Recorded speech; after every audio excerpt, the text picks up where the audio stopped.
இருக்கிறார்கள் மக்கள், அனுபவித்துக் கொண்டிருக்கிறார் சிரமங்களை. இனி மீண்டும் எல்லாம் முடிவெடுத்துட்டாங்க, ரெட்டலைக்கு போடணும் இல்லையா? ரெட்டலைக்கு தான் இனி ஓட்டு. இனி அனைத்து இந்திய அண்ணா திராவிட முன்னேற்ற கழகம் மட்டுமே வரவிருக்கும் தேர்தலில் எல்லாம் வெற்றி பெறும் மக்கள் முடிவெடுத்துட்டாங்க. சகோதரிகளே சகோதரர்களே, இன்று மாலை மாண்புமிகு விளையாட்டுத்துறை அமைச்சர் அந்த விளையாட்டு பையனுக்கு விளையாட்டுத்துறை மட்டும் அவங்க அப்பா கரெக்டா கொடுத்திருக்கிறார்.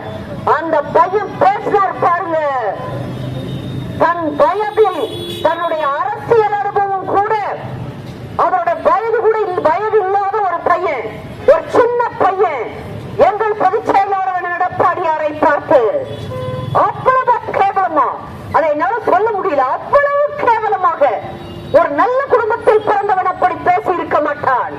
உண்மையிலேயே நல்ல குடும்பத்தில் பிறந்திருந்தால், நல்ல பாதுகாப்பு படிக்க பிறந்திருந்தால் என்றால் அப்படியெல்லாம் பேச மாட்டேன். உயர் நீதிமன்றமோ உச்ச நீதிமன்றமோ, நீதிமன்றம் இப்ப சொல்லிச்சு, உயர் நீதிமன்றம் நினைக்கிறேன். உதயநிதி ஸ்டாலின் தான் பொறுப்பு வகிக்கும் அமைச்சர் என்பதை கூட மறந்துவிட்டு தரம் தாழ்ந்து பேசுகிறார். நாவை அடக்கி பேச கற்றுக் கொள்ளுங்கள் என்று சமீபத்தில் ஒரு 2-3 டேஸ்க்கு முன்னாடி, 2-3 நாட்களுக்கு முன்னாடி ஒரு மாண்புமை நீதிபதி அவர்கள் அவரை கண்டனம் தெரிவித்திருந்தார். தலைமுறை தலைமுறையாக வாரிசு அரசியல் மக்களாட்சிக்கு எதிரானது. அந்த வாரிசு அரசியலை புகுத்துவோர்கள் அகம்பாவிகள், மக்களை தேர்தல் நேரத்தில் மட்டுமே வந்து சந்திக்கக்கூடியவர்கள். தேர்தல் முடிஞ்சது பாட்டுல தப்புத்தானே, எம்எல்ஏவா இருந்தப்போ பாக்கலையா, தோத்து போயிட்டாலும் பார்க்க மாட்டாரா, அப்புறம் எதுக்கு உனக்கு சீட்டு, அப்புறம் எதுக்கு வந்து நிக்கிறீங்க, என்னத்துக்காக வந்து நிக்கிறோம்? அதெல்லாம் காங்கிரஸ் பார்ட்டி தான் இந்த வேலையெல்லாம் பண்ணும். ராகுல் காந்திக்கு அதனாலதானே ராகுல் காந்தி வீணா போன தலைவரா இருக்காரு. இப்படி அவங்க அப்பா காலத்துல இருந்து அவங்க பாட்டி காலத்துல இருந்து இதைத்தான் பண்ணுவாங்க அவங்க. அதனால காங்கிரஸ் எல்லாம் வேண்டாங்க, பிஜேபியும் வேண்டாங்க.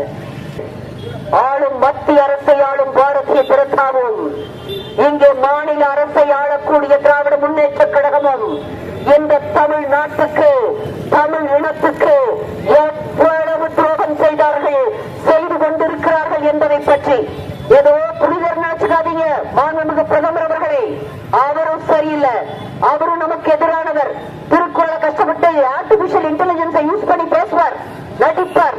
இவங்க சின்ன வடையினா அவர் பெரிய வடையா சொல்றார். அவர் எல்லா கோடியில தான் பேசுவார். அத்தனையும் அண்ணாமலைன்னு ஒரு பையன், உதயநிதி விட மோசம், இவன் மோசமா அவன் மோசமான்னு தெரியல.